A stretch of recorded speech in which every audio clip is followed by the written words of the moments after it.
Hola, ¿qué tal? Buena tarde. Nos encontramos en esta entrevista con Patricia Rosas Lopategui, quien es doctora. Bueno, ya ella es, yo diría que la mayor investigadora de Elena Garro. Ha dedicado casi toda su vida a la investigación, a la difusión, a la promoción de Elena Garro, e incluso ha fungido como su agente literario, ¿no? Entonces, bueno, pues muchas gracias, Patricia, por aceptar esta entrevista y pues me gustaría hablar sobre tu última obra, sobre tu más reciente obra, que son estos dos grandes volúmenes que tenemos aquí. Es Diálogos con Elena Garro, volumen uno y volumen 2 por la editorial Gedisa, ¿no? Entonces, cuéntame un poco, Patricia, ¿cómo fue que empezaste con esta grande labor investigativa de pues ya más de 20 años? Sí. Sí, bueno, pues primero, antes que nada, muchas gracias, Ever, por invitarme a compartir contigo estos diálogos con Elena Garro. Muchas gracias por tu interés y esta entrevista. Pues mira, Ever, yo descubrí a Elena Garro, todos llegamos a Elena Garro por alguna de sus obras, ¿no? Y a mí me tocó llegar a ella por Los Recuerdos del Porvenir en 1977, en la primavera del 77. Yo estudiaba letras en el Tecnológico de Monterrey y en el curso en un seminario de literatura mexicana leímos Los Recuerdos del Porvenir. Desde ese momento a mí me impactó la novela, me pareció tan diferente, tan original, tan única en comparación a todo lo demás que estábamos leyendo en ese curso. Y desde ese momento yo me quedé completamente apasionada por Elena Garro. En aquellos tiempos, o sea, a finales de los 70, no había nada de Elena Garro, no se sabía nada de Elena Garro, no encontrabas nada sobre ella. Y bueno, 3 años después, en 1980, me fui a vivir a la Ciudad de México y uno de mis propósitos era precisamente trabajar la obra de Elena Garro, ¿no? ¿Quién era esta escritora? ¿Por qué no circulaba? ¿Por qué sus obras estaban completamente vetadas? Los Recuerdos del Porvenir la leímos en copias fotostáticas, porque no, la novela no se conseguía, ¿no? Y entonces me topé con una serie de obstáculos en la Ciudad de México. Nadie quería hablar con ella, nadie quería hablar de ella.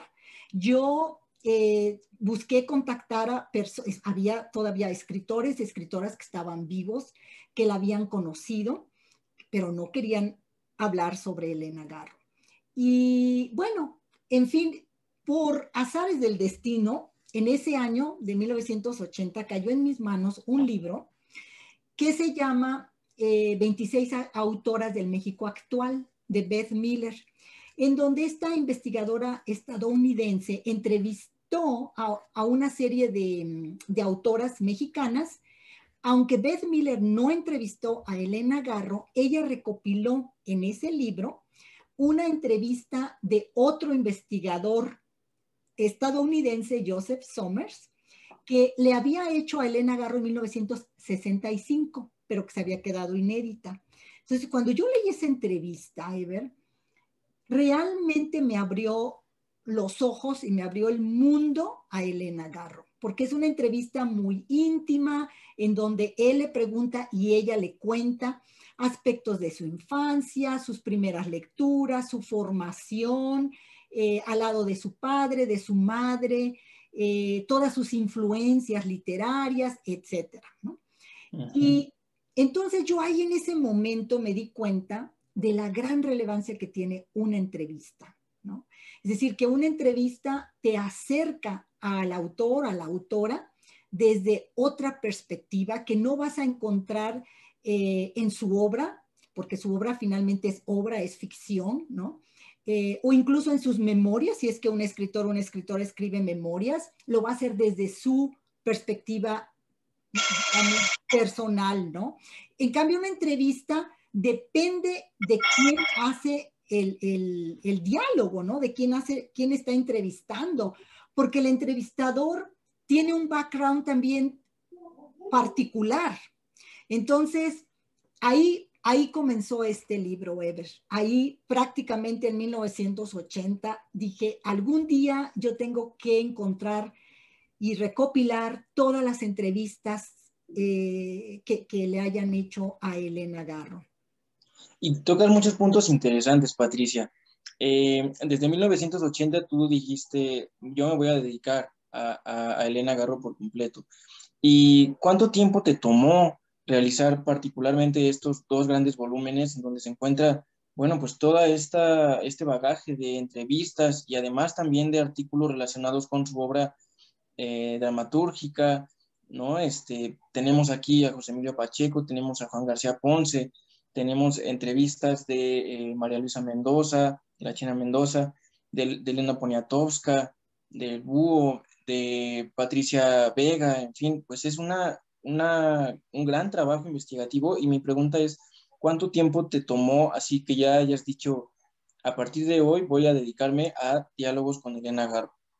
Sí, pues mira, Ever, bueno, claro, recopilar todo ese material ante el que se enfrenta el lector en estos dos volúmenes, te puedo decir que fue desde 1980, yo iba, obviamente es un trabajo muy meticuloso y obviamente digamos, de largo aliento, ¿no?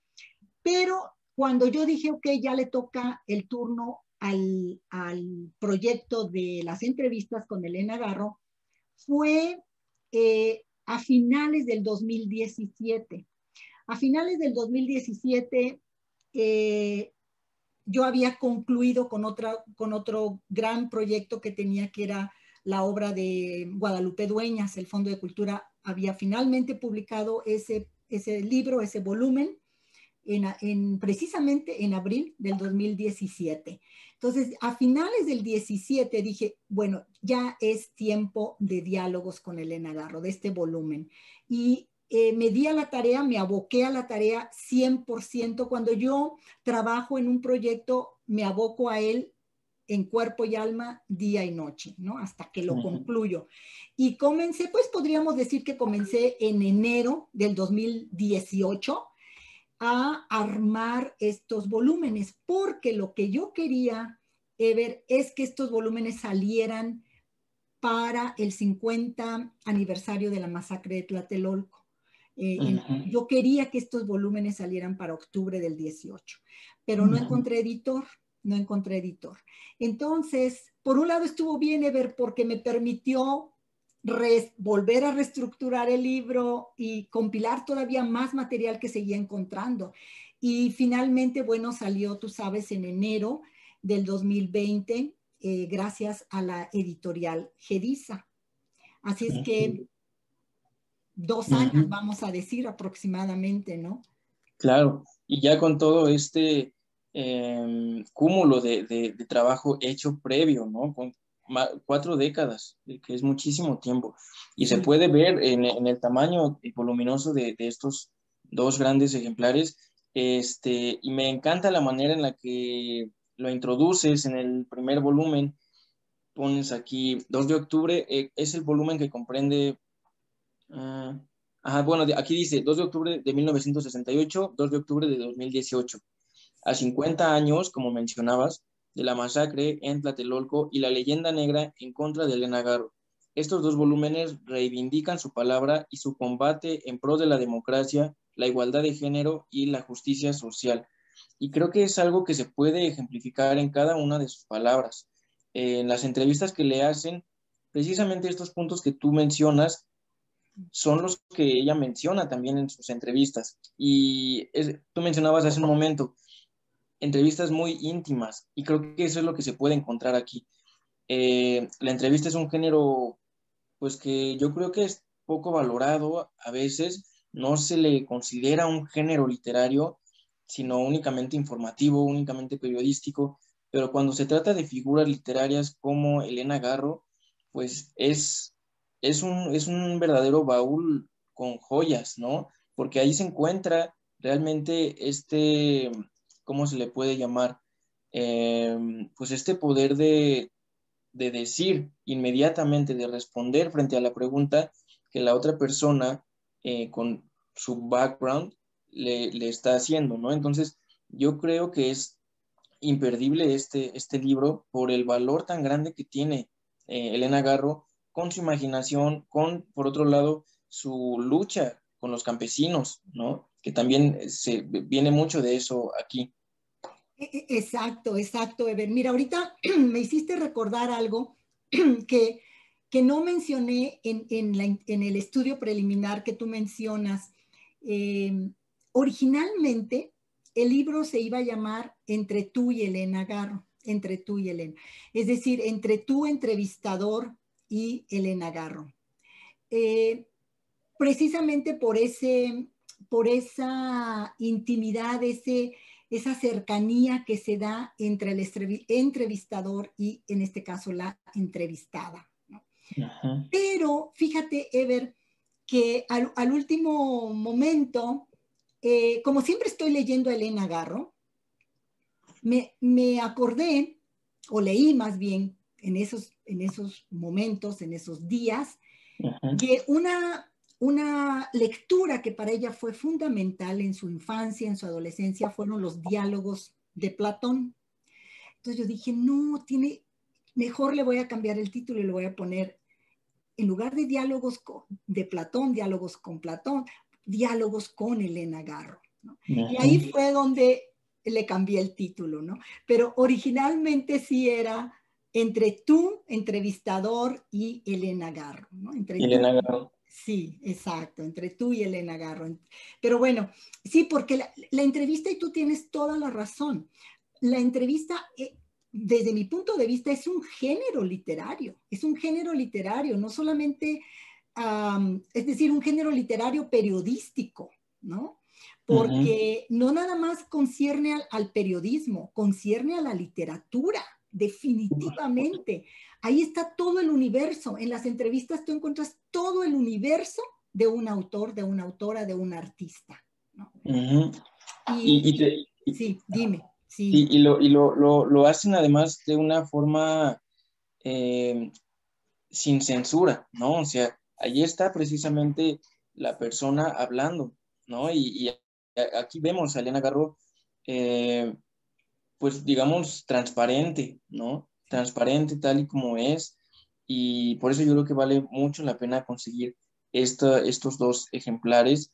Este, igualmente, en el segundo tomo hay una parte que me gusta mucho, en donde a su llegada de París, ella dice que se encuentra un periódico en el Hotel de México, bueno, en un hotel de México, que ahí se encuentra un periódico que dice: México debe recuperar a Elena Garro como una de sus grandes escritoras.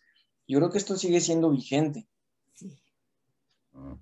Totalmente de acuerdo, Ever. México no ha recuperado todavía, no se ha dado a la tarea, como debería de ser, de recuperar a Elena Garro. Hoy, afortunadamente, gracias a ustedes, a estas nuevas generaciones que están, digamos, descubriendo y que están colocando a Elena Garro en el lugar que ella se merece, es definitivamente maravilloso lo que están haciendo ustedes, las nuevas generaciones. Sin embargo, todavía falta mucho por hacer, porque no se trata nada más de reeditar la obra de Elena Garro, incluso se ha reeditado casi 100% la obra de Elena Garro desde hace 4 o 5 años, pero eso, dime tú, Ever, si ustedes, cualquiera de ustedes jóvenes hoy en día va a una librería, a las librerías más, las del Fondo de Cultura, la Gandhi, el Sótano, etcétera, las más populares, las más famosas, las que tienen un mayor acervo, no encuentras a Elena Garro en la vitrina, ¿no? Tienes que pedirla, tienes que solicitar la obra. Entonces, Elena Garro no se ha recuperado todavía. Hay mucha leyenda negra en torno a ella. Esta leyenda negra la sigue cubriendo. Y para mí, este libro, estos diálogos con Elena Garro, son fundamentales porque mi propósito precisamente, Ever, es presentarles a ustedes, a las nuevas generaciones, quién fue Elena Garro a través de la misma Elena Garro. Y, por ejemplo, en el volumen 1 que ese, digamos, fue como mi motor principal. Yo siempre quise armar un volumen en donde tuviera la oportunidad de presentarles a ustedes, a los jóvenes y, bueno, al público en general, qué pasó en el 68. Porque ahí en gran parte comenzó la leyenda negra en contra de Elena Garro. Aunque yo siempre he planteado, Ever, que la leyenda en contra de Elena Garro comenzó desde que era novia de Octavio Paz y después con el matrimonio con Octavio Paz, ¿no? Porque lamentablemente en esta sociedad machista, patriarcal, mexicana en la que seguimos viviendo, pues hay todos estos estigmas, ¿no? En contra de la mujer. Pero el 68 fue, digamos, como dijo Elena Garro, es el año, el mes negro de su vida, cuando Elena Garro lo dijo, se me cayó la casa encima, ¿no? Después de la masacre. Entonces yo quería, en el volumen 1, ustedes los lectores tienen la oportunidad, sin tener que pasar horas y horas en la hemeroteca, ahí están, qué sucedió en el 68, qué sucedió unos meses antes de la masacre y qué sucedió después de la masacre.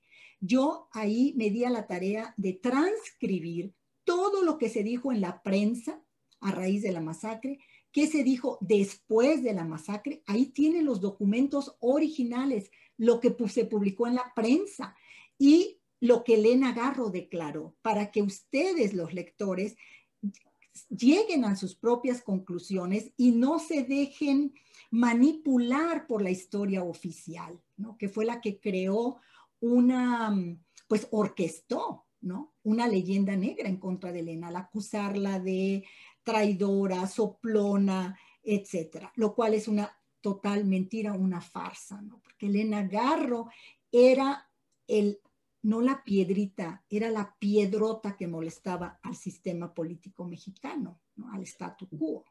Y que es tan importante esto precisamente, porque en estos libros tú desmontas esta leyenda negra que hasta la fecha sigue vigente y como bien dices, a lo mejor hoy sí llega a ser un poco más conocida, pero no se trata nada más de reeditar los ejemplares, las novelas más conocidas de Elena Garro, ¿no? Porque Elena Garro tiene mucho más. Eso que se ve, los recuerdos del porvenir, es solamente el iceberg, ¿no? La punta del iceberg, pero realmente hay mucho más. Y mucho de eso se puede ver aquí precisamente a través de desmentir esa leyenda negra que se le fue armando precisamente por cómo se fue formando, pues sí, toda una columna de mentiras, de trampas que le tejió el Estado, que le tejieron los intelectuales y le tejió finalmente el patriarcado. Exactamente, Y exactamente. justamente aquí también en una entrevista, creo que es en el segundo tomo, sí, René Avilés Fávila, en un artículo que él hizo, dijo algo así como la gente le teme al premio Nobel, ¿no? Y digo, pues qué cosa tan más, qué sentencia tan más verídica, ¿no? Tan más verídica. Y hasta la fecha, Ever, yo espero que ya las cosas, creo que las cosas ya están cambiando, Ever. Yo el año pasado, cuando estuve presentando el libro en la feria, antes de que nos llegara la pandemia, lo presentamos en la feria del Palacio de Minería. Sí, definitivamente ya veo una mayor apertura de todos los medios, de toda digamos, de la prensa. Ya, ya no hay este miedo, este temor al grupo de Octavio Paz, ¿no? Es decir, porque aunque Octavio Paz falleció pues en el 98, el mismo año que falleció Elena Garro, pues está el grupo, pues hay toda un aparato, ¿no? Que ha seguido insistiendo en esta leyenda negra para digamos, ensombrecer las grandes contribuciones de Elena Garro a la literatura y a la cultura, ¿no? Nacional. Sí, sí, sí, sí. Y yo creo que en gran medida también eso es debido a pues en parte a la tecnología, a las redes sociales, que empiezan a diversificarse un poco más y empiezan a abrir los ojos ante esas violencias, ¿no? Y bueno, también aquí en ambos volúmenes podemos ver una serie de imágenes también que recuperaste y pues que es una gran labor esta, porque como bien mencionas, aquí ya no solamente nos vamos a ahorrar el irnos, ¿no? Y no, y bueno, el ir a los centros en donde se encuentran estas imágenes, pues que son difíciles de encontrar, Sí. son imágenes muy bonitas, y que sirven no nada más para la investigación de aquellas personas que estén interesados en hacer elaboraciones científicas con respecto a la obra de Elena Garro, sino también para aquellas personas interesadas en conocer realmente el trasfondo, la psicología incluso de la misma Elena Garro. Exactamente, exactamente, Ever. Y aquí están todos los temas, todo lo que le interesó a Elena Garro, todo lo que ella hizo a lo largo de toda su vida, ¿no? O sea, por un lado el tema de la defensa de los campesinos, la reforma agraria que ella tanto le preocupó, su alianza con Carlos Madrazo en búsqueda de la democratización del sistema. ¿Qué otros intereses tuvo Elena Garro? Bueno, el teatro, su amor, su pasión por el teatro. Aparece, ¿no? ¿Cuáles eran sus ideas de cómo pensaba ella que había que crear una nueva manera de hacer teatro en México, ¿no? En los años, a finales de los años 50, que Elena Garro pues, es una gran revolucionaria de la dramaturgia en México, su proceso creativo, ¿no? Cómo escribía, cómo realizaba una novela, una obra de teatro, etcétera. Todo su universo está aquí encapsulado en cada una de estas entrevistas, ¿no? Eso es lo maravilloso de las entrevistas, precisamente. Mencionabas también su proceso creativo, eso precisamente viene mucho aquí.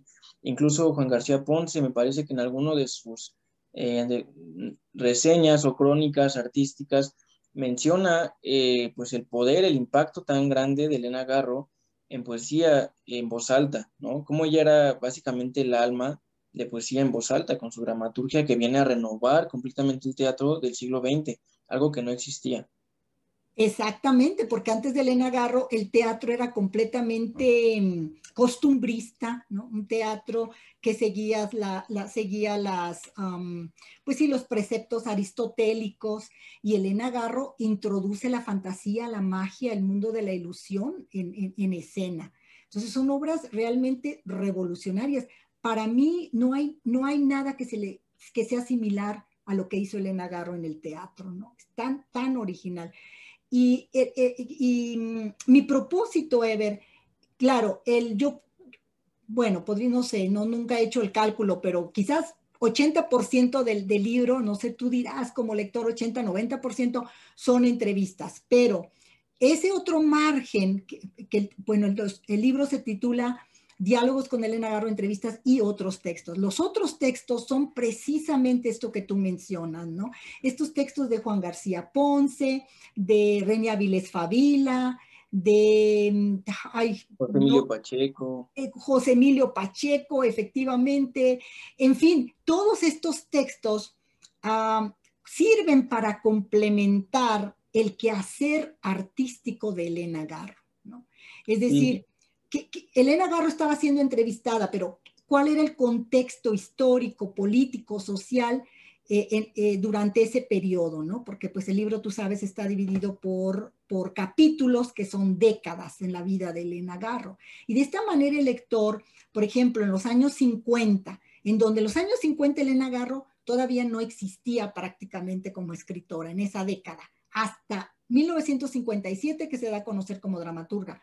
Pero no, sí causa un gran impacto, desde luego, y José Emilio Pacheco lo dice en una brillante nota, Juan García Ponce igual, pero nada más hay una entrevista de los años 50 que localicé, nada más hay una.